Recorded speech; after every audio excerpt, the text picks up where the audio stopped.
అధ్యయనానికి ఆహ్వానం. అధ్యయన అభిలాషులకు శుభోదయ దివ్యాశీస్సులు. ఏకవాక్య ధ్యానాన్ని చెప్పుకుందాం. వరవైవిధ్యంతో వర్తమాన సంఘాన్ని ముందుకు నడిపిస్తూ ఉన్న వాక్య రూపుడ అధ్యయనార్థమైన అనుభవ జ్ఞానాన్ని అనుగ్రహించి ఆశీర్వదించు తండ్రి. ఆమేన్. నీతి సూర్య తేజమా జ్యోతిరత్న రాజమా పాతక జన రక్షక పతిత పవన నామక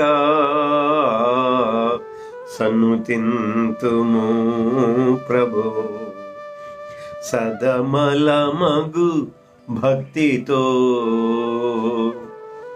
అధ్యయన అభిలాషులకు ఆహ్వానాశీస్సులు. రోమపత్రిక 12వ అధ్యాయం తొలి భాగాన్ని ఈవేళ మనం అధ్యయనం చేసుకోబోతూ ఉన్నాం.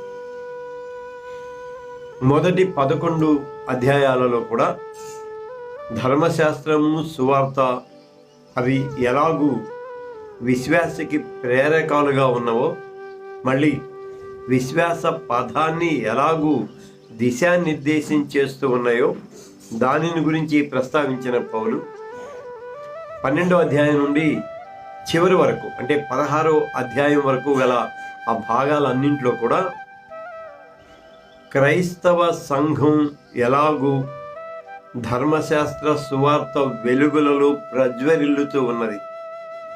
మళ్ళీ ఆ ప్రజ్వరిల్లే క్రమంలో వారు తమ వంతు పాత్రను ఎలాగూ నిర్వర్తిస్తూ ఉంటారు, వాటిని గురించి వివరిస్తూ ఉంటాడు. అధ్యయనంలోనికి చేరి వచ్చిన ప్రియ బిడ్డలందరికీ కూడా ఆహ్వానాశీస్సులు అందిస్తూ ఉన్నాను. జాన్సన్ కొడవటి, మార్క్ ఆండర్సన్, చుక్కా శ్యామ్, మోహన్, తర్వాత ఓసన్న గాస్పల్, మళ్ళీ జయరాజు మల్లవరపు, అమ్మ ప్రసూనమ్మ, బిడ్డ కవిత Nittala, Ramesh David Nittala and family, నా ఫ్రెండ్ హైమావతి, డానీ, మా తమ్ముడు శామ్యూల్, మొత్తం 12 మంది ఉన్నారు. బిడ్డ నిర్మల కుప్పల కూడా ఇప్పుడే వచ్చింది. అందరికీ హృదయపూర్వకమైన ఆహ్వానాశీస్సులు అందిస్తూ ఉన్నాను. 12వ అధ్యాయం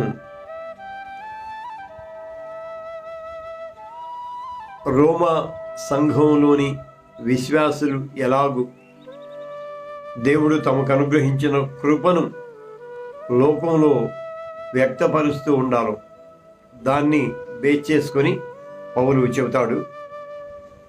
ఇక్కడి నుంచి చాలా పాజిటివ్గా సహేతుక దృక్పథంతో అధ్యయనం సాగుతూ ఉంటుంది. నేను తొలి వచనం చదువుతున్నాను. కనుక సోదరులారా, దేవునికి అనుకూలమైన పవిత్రమైన సజీవ యాగంగా మీ దేహాలను ఆయనకు సమర్పించుకొండని దేవుని వాత్సల్యాన్ని బట్టి మిమ్మును బ్రతిమాలుకుంటున్నాను. ఇది మీకు యుక్తమైన సేవ. క్రైస్తవ సంఘం దేనిని యుక్తమైన సేవగా పరిగణించాలి? యుక్తమైన సేవ యొక్క లేఖన ప్రామాణికత ఏమై ఉన్నది? దాన్ని 12వ అధ్యాయం తొలి వచనంలో మనం చూస్తాం. ఆరాధనకు, అర్చకత్వానికి రెండింటికి కూడా ఒక నూతన భాష్యాన్ని పౌలు అందించడాన్ని మనం చూస్తాం. ఆరాధన అనేది కేవలం దేవునికి మానవునికి మధ్య ఉండే వ్యక్తిగత ఆస్తిక సంబంధంగా మాత్రమే తొలుత మనం పరిగణిస్తాం. అర్చకత్వం అనేది విశ్వాసిని దేవునితో సంధింపచేసే ఒక మధ్యవర్తిత్వ క్రియగా మనం పరిగణలోనికి తీసుకుంటాం. అయితే ఆరాధనను, అర్చకత్వాన్ని రెండింటినీ సమన్వయపరిచి మళ్ళీ మార్టిన్ లూథర్ భావజాలంలో చెప్పాలి అంటే అఖిల విశ్వాసుల యాజకత్వము అనే ఆ భావన మార్టిన్ లూథర్ గారు రిఫర్మేషన్ కాలంలో ముందుకు తీసుకొస్తారు. అఖిల విశ్వాసుల యాజకత్వము అనే మాట. అంటే ప్రతి విశ్వాసి యాజకుడి. మళ్ళీ మన పరిభాషలో చెప్పుకోవాలంటే విశ్వాసులందరూ కాపర్లే. సో కాపరికి విశ్వాసికి మధ్య సంస్థాగతమైన లేకుంటే అడ్మినిస్ట్రేషన్ పరంగా కొంచెం అంతరం ఉన్నదేమో కానీ ఆత్మీయంగా కాపరి విశ్వాసి ఇరువురు ఒకటే అనే ఆ భావజాలాన్ని మార్టిన్ లూథర్ రిఫర్మేషన్ కాలంలో తీసుకొస్తాడు. దాని నర్మగర్భ సూచన ఈ 12వ అధ్యాయం తొలి వచనంలో మనం చూస్తాం. తొలి వచనంలో అంటాడు, ఎంత చక్కగా చెబుతాడంటే, దేవునికి అనుకూలమైన పవిత్రమైన సజీవ యాగంగా, ఇది మాట, సజీవ యాగంగా మీ దేహాలను ఆయనకు సమర్పించుకోండి. A living sacrifice, a present continuous process. విశ్వాసము భక్తి అనేది అది నిరంతరము కొనసాగే ఒక ఆస్తిక ప్రక్రియగా ఉండాలి తప్ప ఏదో కొంత పరిమిత సమయానికి కొన్ని ప్రదేశాలకు మాత్రమే పరిమితం కాకూడదు అని చెబుతూ సజీవ యాగంగా మిమ్మల్ని మీరు దేవునికి సమర్పించుకోండి అన్నాడు. సరే, పూర్వ నిబంధనలోనికి వెళదాం. పూర్వ నిబంధనలో దేవుణ్ణి ప్రసన్నం చేసుకునే క్రమంలో లేక దేవునికి కృతజ్ఞతలు చెల్లించే క్రమంలో బలి అర్పణలు తప్పనిసరిగా అర్పించబడుతూ ఉండేవి. మనం ప్రభువు వారి కాలం వరకు కూడా అవి చూచాం. ఆ తర్వాత కూడా అవి కొనసాగావి. స్వర్ణ దేవాలయ పతనానంతరం అది మార్పు చెంది ఉండవచ్చు. అయితే ఇక్కడ బలిని చాలా జాగ్రత్తగా, అంటే దేవునికి అర్పించే బలిని లేక దేవునికి అర్పించే దాన్ని జీవ కోణంలో నుంచి విశ్వాస కోణంలోంచి విశ్లేషణ చేసుకోవడానికి ప్రయత్నం చేద్దాం. బలి పశువును తీసుకొని వస్తారు. దానిని బలిపీఠం ఆవలే వధిస్తారు. అంటే నిర్జీవ కళేబరాన్ని తీసుకొని వచ్చి దేవునికి సమర్పిస్తారు. ఇక్కడ దాన్ని వధించటంతో బలి ప్రారంభం అవుతుంది. దాన్ని దహించటంతో బలి ముగుస్తుంది. సో బలి యొక్క పరిపూర్ణత ప్రాణ హననంతో లేక ప్రాణ హరణంతో ప్రారంభమై పదార్థం ధూళిగా మారడంతో ముగుస్తుంది. అంటే పూర్ణ అస్తిత్వ రాహిత్యంలోనికి పదార్థం చేరడంతో ముగుస్తుంది. ఇది అయితే పౌలు చక్కగా సజీవ యాగము అనే మాటను లేక ఆ భావాన్ని విశ్వాసాలలోకి చొప్పిస్తూ అంటాడు, నిర్జీవమైన దానిని కాదు, వర్తమాన వాస్తవమైన ఆ సజీవమైన దానిని మీరు బలిగా అర్పించండి. మళ్ళీ ఇది దహన అనంతరం అస్తిత్వాన్ని కోల్పోయే బలి అర్పణ కాదు, కానీ నిత్యము ఆయన సన్నిధానంలో నిరంతరం నిత్య దీపారాధన అంటామే, అలాగే నిరంతరము ఆయన సన్నిధిలో విశ్వాసి లేక భక్తుని యొక్క జీవితము ఒక సజీవ యాగంగా కొనసాగాలి అంటాడు. అంటే నిరంతరము బలిపీఠం మీద ఉన్న అనుభూతిని లేక దేవ సన్నిధిలో మనలను మనం సమర్పించుకుంటూ ఉన్న భావాన్ని 24 గంటలు కలిగి ఉండాలి. దానిని సజీవ యాగం అన్నాడు. దానికి మళ్ళీ మొదట షరతులను చక్కగా చెప్పాడు. ఏమన్నా అంటే దేవునికి అనుకూలమైన, అంటే దేవునికి అనుకూలమైన అనే మాటను మళ్ళీ ధర్మశాస్త్ర లేక పూర్వ నిబంధన నేపథ్యంలో నుంచి మనం గ్రహించినట్లయితే బలి అర్పించాల్సిన పశువు కానివ్వండి, పక్షి కానివ్వండి, వాటికి కొన్ని ప్రామాణికతలు ఉన్నాయి. వాటి వయస్సును బట్టి, ఆ తర్వాత వాటి రూపురేఖలను బట్టి, వాటి దేహ దారుఢ్యాన్ని బట్టి, అలాగూ అర్పించబడవలసిన వాటికి సంబంధించిన విధి విధానాలను ధర్మశాస్త్రం పేర్కొంటుంది. అయితే అది దేవునికి అనుకూలమైన బలిగా పూర్వ నిబంధన పేర్కొంటూ ఉంది. అయితే ఇక్కడ దేవునికి అనుకూలము అనంటే మళ్ళీ ఇక్కడ జాగ్రత్తగా ఈ సజీవ యాగాన్ని నేను నిర్జీవ యాగము అనే మాటే అంటున్నాను.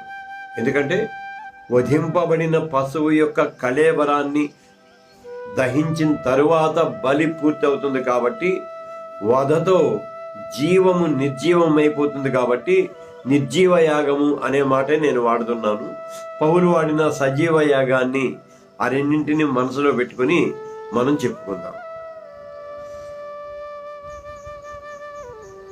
నిర్దోషమైన ఏడాది గొర్రె పిల్లను అంటాడు. నిర్దోషమైన, అక్కడ నిర్దోషము అనే మాట భౌతికానికి మాత్రమే అనువర్తింప చేయబడుతుంది, కానీ మానసిక పరివర్తనకు దాంతో ఎలాంటి సంబంధం ఉండదు.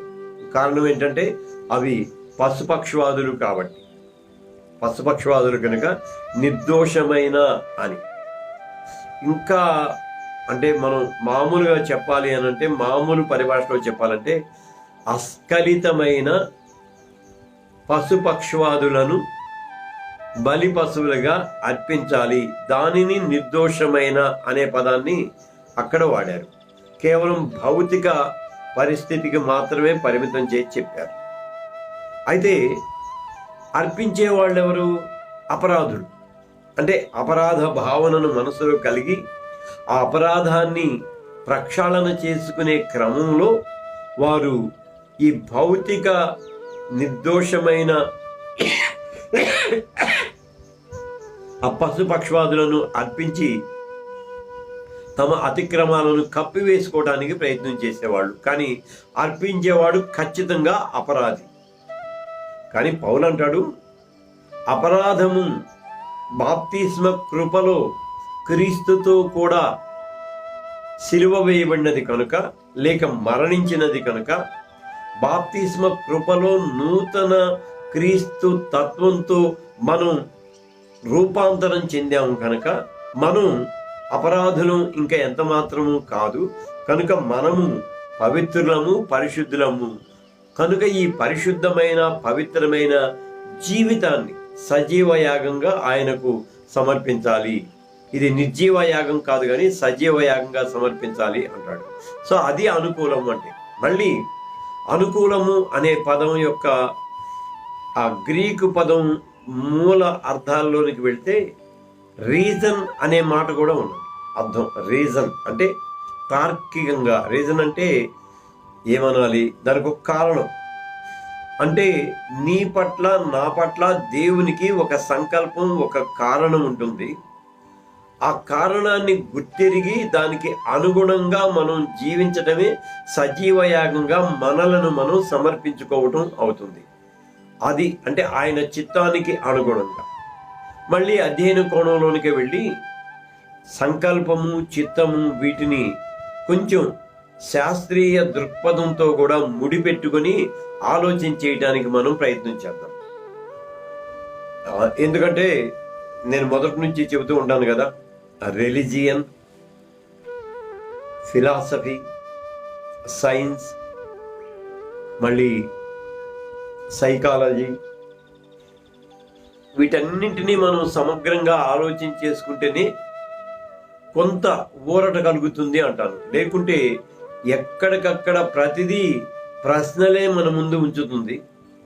ఆ ప్రశ్నలను అధిగమించే క్రమంలో మౌఢ్యంలోనికి మనం ప్రవేశిస్తాం. కాబట్టి వీటన్నింటినీ మనం సమన్వయం చేసుకోవడానికి ప్రయత్నం చేయాలి. అవి మన జీవితంలో అంతర్భాగాలు కనుక. ఇప్పుడు న్యూటన్ అలాగే ఐన్స్టీన్ వీళ్ళిద్దరూ కూడా డిటర్మినిజం అనే ఒక సూత్రాన్ని ముందుకు తీసుకొచ్చారు. ఇప్పుడు కూడా న్యూటన్ డిటర్మినిజం, ఐన్స్టీన్ డిటర్మినిజం ఇలాగ చెబుతాం.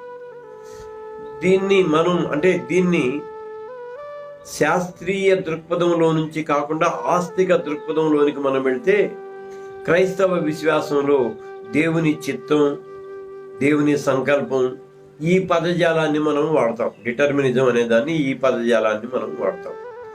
థియలాజికల్ సర్కిల్స్లోనికి మనం వెళ్తే ప్రీ డిటర్మినేషన్, ముందు నిర్ణయ సిద్ధాంతం ముఖ్యంగా కాల్విన్ ప్రతిపాదిస్తాడు. డబుల్ ప్రీడెస్టినేషన్ అని, అంటే ప్రీడెస్టినేషన్, ముందు నిర్ణయ సిద్ధాంతం, దీన్ని మనం ఆ పదజాలంలో వాడతాం. మళ్ళీ భారతీయ హైందవ నేపథ్యంలోనికి వెళితే తలరాత, కర్మ, విధిరాత, ఇలాగూ ఈ భావజాలాన్ని దీనికి వాడతారు. ఇవన్నీ అంటే ప్రతి ఏరియాలో కూడా, రిలీజియన్లో ఎనీ రిలీజియన్, ఆ తర్వాత ఫిలాసఫీలో, వీటన్నింటిలో కూడా ఉన్నది. ఫిలాసఫీలో ఆ స్వేచ్ఛా చిత్తానికి అధిక ప్రాధాన్యత ఉంటుంది కనుక ఈ సంకల్పము, చిత్తము అనేవి కొంచెం తక్కువ ప్రాధాన్యతలో ఉండటాన్ని మనం చూస్తాం. సరే, ఇప్పుడు ఈ సైన్స్ దగ్గరికే వద్దాం. ఇక్కడికి వచ్చేసరికి ముఖ్యంగా న్యూటన్ తర్వాత ఐన్స్టీన్ వీళ్ళు అంటారు, బిగ్ బ్యాంగ్ జరిగిన తర్వాత సృష్టిలో ఉన్న ప్రతి ఆటం కూడా అది ఏం చేయాలో, ఎక్కడుండాలో ముందుగానే నిర్ణయించబడింది. దానికి అనుగుణంగానే విశ్వం నడుస్తుంది అంటారు. అంటే ఇవాళ ఖగోళ శాస్త్రాన్ని మనం గమనిస్తే గ్రహాలు కానివ్వండి, గెలాక్సీలు కానివ్వండి, ఈవెన్ బ్లాక్ హోల్స్ కానివ్వండి, ఇవన్నీ కూడా అవి వాటి గమనాన్ని అలాగూ కొనసాగిస్తూ ఉన్నవి అనంటే బిగ్ బ్యాంగ్ జరిగిన మరుక్షణం ప్రతి మూల కణం కూడా, ప్రతి యాటమ్ కూడా తాను ఎప్పుడు ఏ పొజిషన్లో ఉండాలో, అది స్వల్పకాలం జీవించేదైనా సరే అలాగా ముందుగానే సిద్ధపడింది, అంటే ప్రోగ్రామ్ అయింది అని అంటారు వాడు. దాన్ని డిటర్మినిజం అని అంటారు. అలాగే మనం ఏమంటామంటే దేవుని సంకల్పం, దేవుని చిత్తం అని అంటాం. ఈ దేవుని సంకల్పం, దేవుని చిత్తానికి మధ్యలో మళ్ళీ అపవాది వస్తాడు, లేక శోధకుడు వస్తాడు. మళ్ళీ మరొక వైపు ఫ్రీ విల్ లేదా స్వేచ్ఛా చిత్తం వస్తుంది. ఇక్కడ మనం కన్ఫ్యూజ్ అవుతూ ఉంటాం. అయితే పౌలు ఏమంటాడంటే దేవునికి అనుకూలమైన సజీవ యాగంగా, దేవునికి అనుకూలం అంటే దేవుని చిత్తానికి అనుకూలమైన సజీవ యాగంగా అన్నాడు. సో నా పట్ల దేవుని చిత్తం ఏమై ఉన్నది, అది నేను ఎలా గ్రహించగలను? నా పట్ల దేవుని చిత్తం ఏమై ఉన్నది అనేది ఇది అనుక్షణం ప్రోగ్రామింగ్ నేను చెబుతుంది. చివరి దాకా ఏమై ఉన్నది అనేది నేను ఎలా గ్రహించగలను? చివరిలో దాని గురించి మళ్ళీ కొంచెం మనం చివరి వచనంలో దాని గురించిన వివరణ చెప్పుకుందాం. అయితే రీజన్ అనే మనం చూసినట్లయితే దేవునికి మానవునికి, అంటే సహమానవునికి, దేవునికి సహమానవునికి మనకు మధ్య ఉన్న సంబంధాలను మనం తార్కికంగా ఆలోచన చేసి, ఇక్కడ తార్కికం అనే మాట ఏంటంటే దేవుని పట్ల విధేయత కలిగి ఉండాలి, సహమానవుని పట్ల ప్రేమ కలిగి ఉండాలి. ఈ రెండింటిలో మన సంబంధాలు ఎక్కడా ఎవరికి విఘాతం కలిగించకుండా ఉండాలి. దానిని రీజన్ అనే ఆ భావజాలంలో నుంచి మనం తీసుకోవచ్చు. అది అనుకూలమైన అని. తర్వాత పవిత్రమైన సజీవ యాగంగా,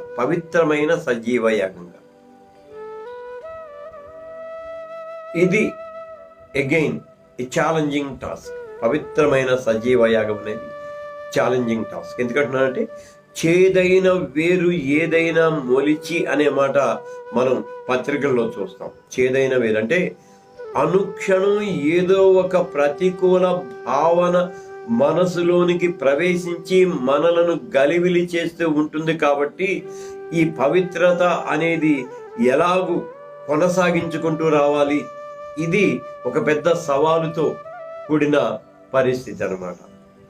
దాన్ని మళ్ళీ బాప్తిస్మ కృపతోనే సంధించాలి. నేను ఎప్పుడు ఆ పాట మీకు చెబుతూ ఉంటాను కదా, దినదినము చనిపోవచ్చున్నాను, క్రీస్తు యేసులో బ్రతుకుతున్నాను అనే పాట.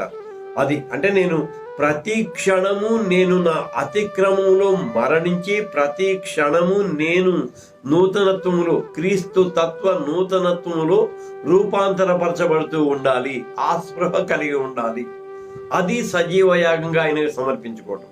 సో సజీవ యాగం అనే మాట లేక సజీవ సమర్పణ అనేది ఏదో ఒక ప్రదేశానికి వెళ్ళి లేకపోతే ఏదో ఒక సమయానికి మాత్రమే దానిని మనం పరిమితం చేసేది కాదు, కానీ జీవితంలో వర్తమాన వాస్తవ జీవితంలో అనుక్షణం కూడా ఈ రెండు స్పృహలను కలిగి ఉండటం. ఒకటేంటంటే దేవునికి అనుకూలమైన, అంటే దేవ మానవ సహమానవ సంబంధాలలో విఘాతం కలగకుండా సహేతుక ధోరణిని ప్రతిసారి ప్రదర్శించడం ఒకటి.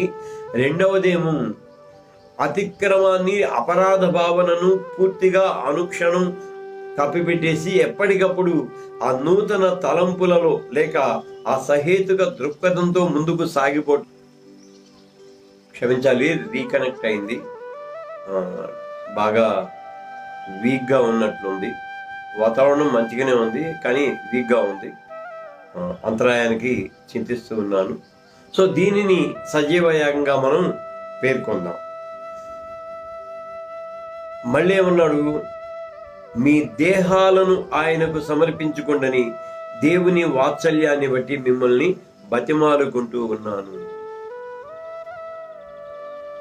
పూర్వ నిబంధనలోని నిర్జీవ యాగము దేహ సంబంధమైనదే. మళ్ళీ నవ నిబంధనలోని సజీవ యాగంలో కూడా దేహాలనే సమర్పించుకోండి అని అంటున్నాడు. దేహాలను ఎలా సమర్పించమన్నాడు? మళ్ళీ దేహాన్ని నిర్జీవం చేయటం కాదు, కానీ దేహ ప్రతికూల చర్యలన్నింటినీ నిర్జీవం చేస్తూ దేహాలను సమర్పించండి అన్నాడు. దీన్ని మళ్ళీ మనం రెండు కోణాలలోంచి విశ్లేషణ చేసుకోవచ్చు. ఒకటేమో క్రీస్తు దేహ బలి, క్రీస్తు రక్త బలి లేక క్రీస్తు దేహ బలి. రెండవదేమో అతిక్రమంతో అపరాధాన్ని వెంట తెచ్చుకొని దేహ నిర్జీవ స్థితిలోనికి నెట్టివేయబడిన మనం బాప్తిస్మ కృప ద్వారా దేహ నిత్యత్వ స్థితిని సంతరించుకున్నాం కనుక ఆ సంతరించుకున్న నవజీవనంతో లేక ఆ నవదేహ అనుభవంతో మనం ఈ సజీవ యాగాన్ని సమర్పించాలి అనే భావన ఇక్కడ కనిపిస్తుంది. ఆ కొంచెం తాత్వికమైన కష్టమైన అంశమైన దాన్ని మనం అలాగూ అర్థం చేసుకోవడానికి ప్రయత్నిద్దాం. దేవుని వాత్సల్యాన్ని బట్టి మిమ్మల్ని బతిమాలుకుంటున్నాను, ఇది మీకు యుక్తమైన సేవ. దేవుని వాత్సల్యం, మళ్ళీ దేవుని వాత్సల్యం అంటే ఏంటి? దేవుడు మన పట్ల చూపించిన ప్రేమ, దేవుడు మానవాళి పట్ల చూపించిన ఒకే ఒక ప్రేమ ఏంటంటే ఆయన తండ్రితో ఉండుట విడిచిపెట్టకూడని భాగ్యమని ఎంచుకొనక తనను తాను తగ్గించుకొని దాసుని స్వరూపాన్ని ధరించుకొని మన కొరకు శిలువ మరణము పొందినంతగా అర్పించుకున్నాడు అని చెప్తామే, అది వాత్సల్యం. అంటే ఆయన ఎలాగూ ఆ దేహ ప్రక్షాళన కొరకు నిర్దోష దేహాన్ని అర్పించాడో దాన్ని వాత్సల్యంగా మనం పరిగణన తీసుకోవాలి. ఇప్పుడు మళ్ళీ తాత్విక చింతనలోనికి వెళ్దాం, అంటే తాత్విక చింతనలోనికే వెళ్దాం. నేను ఎప్పుడు చెప్పే మాటే, వర్తమాన జీవితం వాస్తవ జీవితం. చాలా పర్యాయాలు మనం వర్తమాన జీవితాన్ని తాత్కాలిక జీవితంగానే పరిగణిస్తాం, కానీ భవిష్యత్తు జీవిత పునాదికి వర్తమాన జీవితమే మూలం కనుక వర్తమానమే యథార్థము, వర్తమానమే వాస్తవము, వర్తమానమే ప్రాధాన్యము అని నేను అంటాను. సో మళ్ళీ వర్తమాన జీవితం దేహం చుట్టే ఉంటుంది, రక్తమాంసయుక్త దేహం చుట్టే జీవితం ఉంటుంది. రక్తమాంసయుక్త దేహమే ఆయన స్వరూపాన్ని, ఆయన స్వభావాన్ని, ఆయన గుణలక్షణాలను, ఆయన హస్తచర్యను సంతరించుకొని నిర్మించబడింది. మళ్ళీ ఈ రక్తమాంసయుక్త దేహంలోనికే ఆత్మదేవుడు సాకారుడై దిగివచ్చాడు. మళ్ళీ ఈ రక్తమాంసయుక్త దేహాన్నే కల్వరి శిలువలో క్రీస్తు స్వామి సమర్పించాడు. కనుక దేహ ప్రాశస్త్యత ఉన్నదే, అది కూడా వర్తమాన దేహ ప్రాశస్త్యత. దాన్ని ఎప్పుడూ విస్మరించకూడదు మనం. అయితే దానిని ఎలాగూ నిత్యము జాగ్రత్తగా ఉంచుకోవాలి, నిత్యము జాగ్రత్తగా ఉంచుకోవాలి. దానికి మళ్ళీ వివరణ తర్వాతి వచనంలో ఉంటుంది. దీనికి ఎక్కువ సమయం అయింది కాబట్టి నేను దానిలోనికి వెళ్ళిపోతున్నాను. 2వ వచనం, మీరు ఈ లోక మర్యాదను వెంబడించక ఉత్తమము, అనుకూలము, సంపూర్ణము అయిన దేవుని చిత్తము ఏదో పరీక్షించి తెలుసుకునేలా మీ మనస్సు మారి నూతనమవటం ద్వారా రూపాంతరం పొందండి. ఇది యుక్తమైన సేవగా, సజీవ యాగంగా మనం మన జీవితాన్ని ఎలాగూ దేవునికి నిరంతరము సమర్పించుకోవాలో దానిని తొలి వచనంలో చెప్పిన పౌలు రెండవ వచనంలో దాన్ని మరింత విశదపరుస్తూ ఈ మాటలు తెలియజేస్తూ ఉంటాడు. మీరు ఈ లోక మర్యాదను వెంబడించక, ఇక్కడ మళ్ళీ మీమాంస, దేహము లోకము అస్తిత్వానికి మూలం. అస్తిత్వం మూలము లోకం. లోకం లేకుంటే దేహానికి మనుగడ ఉండదు. దేహం లేకుంటే లోకానికి ప్రయోజనం ఉండదు. లోకంలో ఉన్న వాటికి ప్రయోజనం ఉండదు. దేహం అనే మాట ఇక్కడ నేను సార్వత్రికంగా వాడుతున్నాను. లోకము మళ్ళీ దేహం. ఈ లోక మర్యాదను అనుసరించకండి అని అంటున్నాడు. మళ్ళీ దీన్ని ఎలా మనం అర్థం చేసుకోవాలి? అయితే ఇక్కడ లోక మర్యాద అనేది రెండు ప్రత్యేక అంశాలను మనం పరిగణలోనికి తీసుకుంటే గానీ అర్థం కాదు. ఒకటి ప్రాకృతిక న్యాయ సూత్రం అని ఉంటుంది. ప్రాకృతిక న్యాయ సూత్రం సరే, మనకు డైరెక్ట్గా ఇది లేఖనంలో లేకున్నా యూదుల రబ్బీ బోధనల్లో ఇది చాలా స్పష్టంగా ఉంటుంది.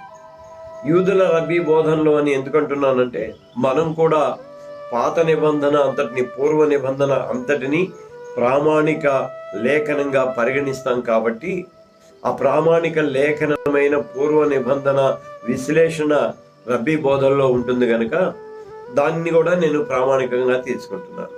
సో ఆ న్యాచురల్ లాస్, ప్రాకృతిక సహజ న్యాయము అని అంటాం. దీని గురించి యూదా రబ్బీల బోధ ఎలా ఉంటుందంటే, వాళ్ళు నోవహుకు ఈ సహజ ప్రాకృతిక న్యాయ సూత్రాలు దేవుడు అందించాడు అని వాళ్ళు నమ్ముతారు. అంటే ఎలాగూ ఈ సహజ ధర్మాలకు విఘాతం కలిగించకుండా ఉండాలి, ప్రాకృతిక సహజ ధర్మాలకు విఘాతం కలిగించకుండా ఎలా ఉండాలో దాన్ని నోవహుకు దేవుడు అందించాడు అని. అంటే జలప్రళయ అనంతరం సృష్టి నూతనీకరించబడిన తర్వాత మళ్ళీ సృష్టి ప్రళయంతో అంతం కాకుండా ఉండటం కోసం ప్రాకృతిక న్యాయ సూత్రాలను దేవుడు ఏర్పాటు చేసి దానిని నోహ ద్వారా అనువర్తింపచేశాడు అని అంటాం అని యూదా రబ్బీలు చెబుతూ ఉంటారు. దానికి ముందే ప్రాకృతిక న్యాయ సూత్రం తొలుత ఆది దంపతులకు అందించబడిన అది వైఫల్యం చెందింది అని కూడా యూదా రబ్బీలు చెబుతూ ఉంటారు. కనుక ప్రాకృతిక న్యాయ సూత్రానికి భిన్నమైన ప్రతిదీ దానిని మనం లోక మర్యాద అందాం. లోక మర్యాద అనేది ప్రాకృతిక న్యాయ సూత్రంతో కాకుండా ప్రాకృతిక న్యాయ సూత్రాలకు భిన్నమైన దానిని ఈ లోక మర్యాద అని మనం అలాగే చెప్పుకోవచ్చు. నెగిటివ్ సెన్స్లో చెప్పుకోవచ్చు. అంటే హెచ్చు తగ్గులతో కూడిన సమాజము, లేక హెచ్చు తగ్గులతో కూడిన నైతిక విధి విధానాలు, జీవన సరళి, వీటన్నింటినీ మనం దృష్టిలో తీసుకొని దానిని లోక మర్యాదను అనుసరించక అని. సారీ, మళ్ళీ రీకనెక్ట్ అయింది, మళ్ళీ అంతరాయం ఏర్పడింది, దయతో మన్నించండి. సో లోక మర్యాద అంటే లోకం, ఇక్కడ లోకము అంటే బలవంతుడు బలహీనుడు, పాలకుడు పాలితుడు, ఈ రెండు మాటలు చెప్పుకుందాం. బలవంతుడు బలహీనుడు, పాలకుడు పాలితుడు. వీళ్ళు బలవంతులైన వారు, పాలకులైన వారు తమ స్వార్థ వ్యక్తిగత ప్రయోజనాల కోసం మిగిలిన వారిని అణిచివేసే క్రమాన్ని లోక మర్యాద అని మనం చెప్పుకోవచ్చు.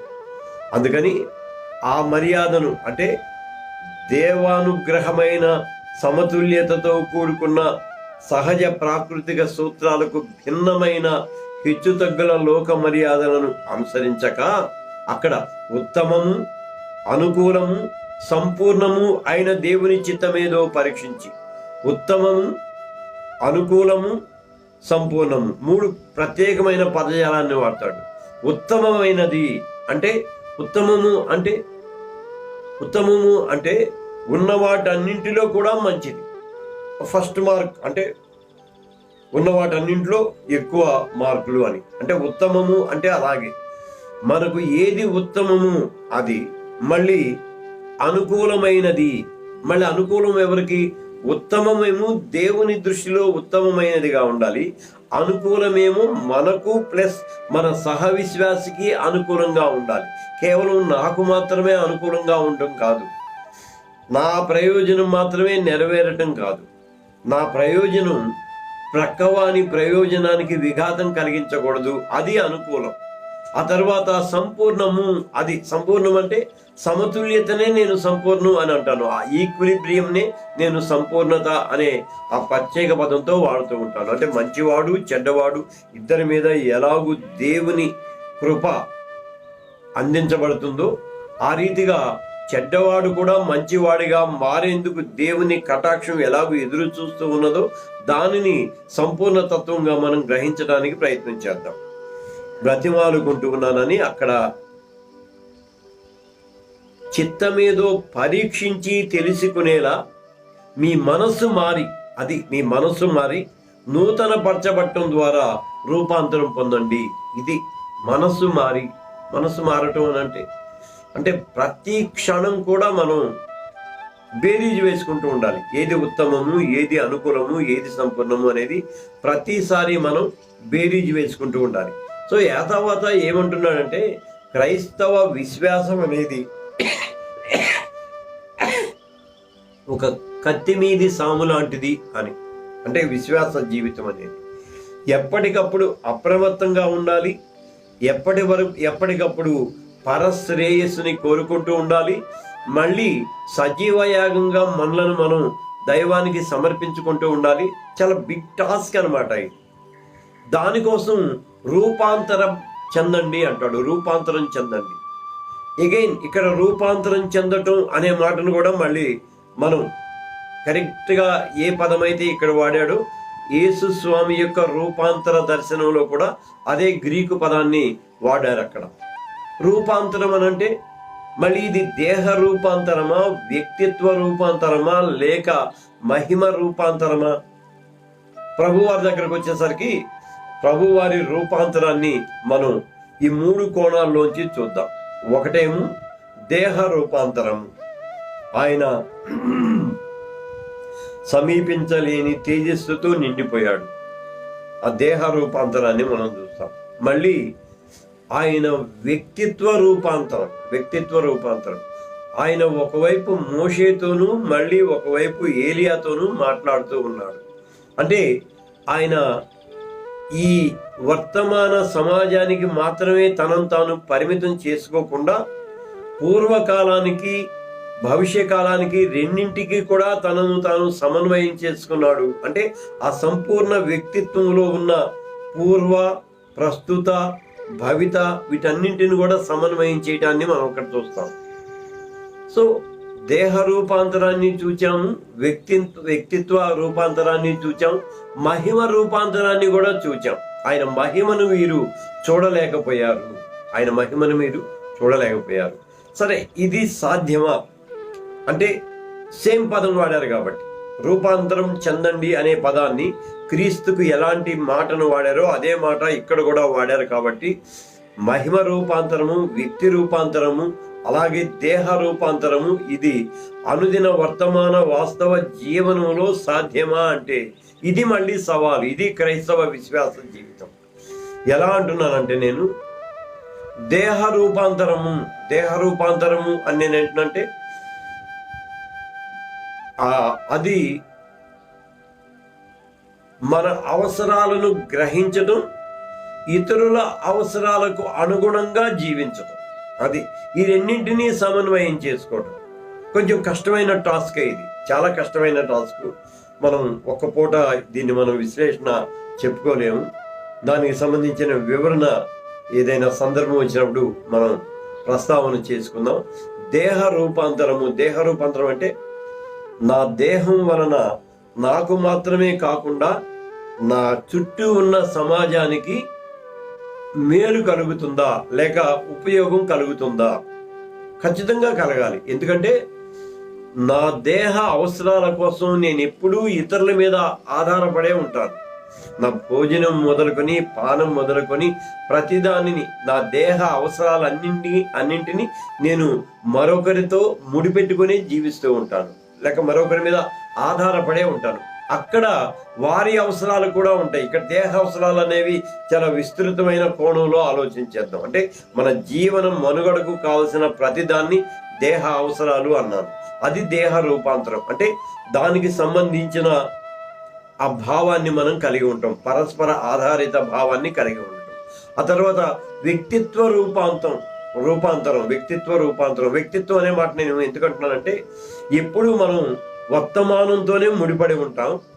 కొంతమంది గతంతోనే ముడిపడి అలాగ చింతిస్తూ కూర్చుంటారు. మరికొంతమంది భవితలోనికే వెళ్ళి రెండింటినీ మర్చిపోతూ ఉంటారు. అలా కాకుండా వ్యక్తిత్వ రూపాంతరం అనే మాట నేను ఎందుకంటున్నానంటే 11 అధ్యాయాల్లో రోమా 11 అధ్యాయాల్లో మనం చెప్పుకున్నాం. పితరుల దగ్గర నుండి మొదలుపెట్టి అక్కడి నుంచి నిర్గమం తరువాత ధర్మశాస్త్రం ఇవ్వటం, మళ్ళీ చెరలోనికి వెళ్ళటం, రెమనెంట్ శేషం మిగిలి ఉండటం, ఎలాగూ దేవుని సంకల్పంలో ఆయన ఆ ప్రత్యేక జనాంగాన్ని ఒక విధి విధానంలో కొనసాగించుకుంటూ వస్తున్నాడు. అంటే భవిత, గతం, వర్తమానం వీటన్నింటిలో కూడా ఆయన సంకల్పం ఎలాగూ కొనసాగుతూ ఉందో దీనిని రూపాంతరం అంటే మన గతం మన వర్తమాన జీవితాన్ని రూపాంతరపరచడానికి ఉపయుక్తంగా ఉండాలి. మళ్ళీ గతం వర్తమానం కలిసి భవితలోనికి మనం చక్కగా ప్రవేశించడానికి వీలు కల్పించాలి. దీన్ని వర్తమాన వాస్తవిక రూపాంతర స్థితిగా మనం చెప్పుకోవచ్చు. మూడోది మహిమ రూపాంతరము అని అంటే మహిమ రూపాంతరం అనే దాన్ని మనం ఇలా చెబుతాం. ప్రజెన్స్ అనే మాట నాకు చాలా ఇష్టం. సన్నిధి అనే మాట మనం దేవునికి వాడతాం. నేను అలా కాకుండా ప్రజెన్స్ అనే మాట వాడదాం. ప్రజెన్స్ అంటే మనం మామూలుగా చెప్పుకుంటాం, ఒక్కొక్కరిని చూస్తే కొట్టబుద్ధి అవుతుంది, ఒక్కొక్కరిని చూస్తే తిట్టబుద్ధి అవుతుంది అని మనం సామెత అంటాం. దీనిని ఆ ప్రజెన్స్ అంటాం, లేకపోతే ఆ ప్లజెంట్నెస్ అని అంటాం. అది వారి దృక్పథం ఉన్నదే. ఆ దృక్పథం అంటే మన దృక్పథం ఎదుటి వారికి ఆ ప్లజెంట్గా ఉండాలి. ఎదుటి వారి దృక్పథం మనకు ప్లజెంట్గా ఉండాలి. ఆ ప్రజెన్స్ ఫీల్ అవటం అంటాను నేను ఎప్పుడు. అంటే ఆ సహచర్యాన్ని లేకపోతే వారి సామీప్యతను మనం అనుభవించడం ఉంటుందే. అంటే అక్కడ హాయిగా మంచిగా ఉన్నాము అనేది, ఆ పాజిటివ్నెస్ అనేది, అది మహిమ రూపాంతరంగా మనం పేర్కోవచ్చు. అలాగూ రూపాంతరపరచబడి ఆ రీతిగా సజీవ యాగంగా మనను మనం సమర్పించుకోవాలి అని అంటాడు. నేను 2 వచనాలు మాత్రమే చెప్పగలిగాను, ఎందుకంటే దాని ఎక్స్ప్లెనేషన్ ఎక్కువగా ఉంది కాబట్టి. ఇంకా 7 వచనాలు ఇవాళ అధ్యయనం చేయాల్సి ఉంది. పర్వాలేదు, మిగిలిన వచనాలు రేపటి దినం మళ్ళీ సాధ్యమైనంత చేసుకుందాం. ఎందుకంటే రెండిటితోనే నేను ముగిస్తున్నాను. లైవ్లో ఉన్న ప్రియబిడ్డలందరూ కూడా హృదయపూర్వకమైన వందనాశీస్సులు తెలియజేస్తున్నాను. జాన్సన్ కొడవటి, మార్క్ ఆండర్సన్, జాలాపాల్, చుక్కా శ్యామ్, అమ్మ ప్రసూనమ్మ, బిడ్డ కవిత Nittala, Ramesh David Nittala and family, అలాగే నా ఫ్రెండ్ హైమావతి, బిడ్డ నిర్మల కుప్పల, మా కార్పొరేట్ బిడ్డ పృథ్వీరాజు, మొత్తం 11 మంది లైవ్లో ఉన్నారు. అందరికీ హృదయపూర్వకమైన వందనాశీస్సులు చెల్లిస్తున్నాను. రేపటి దినం మళ్ళీ కొన్ని వచనాలను మనం అధ్యయనం చేసుకుందాం. అందాక సెలవు.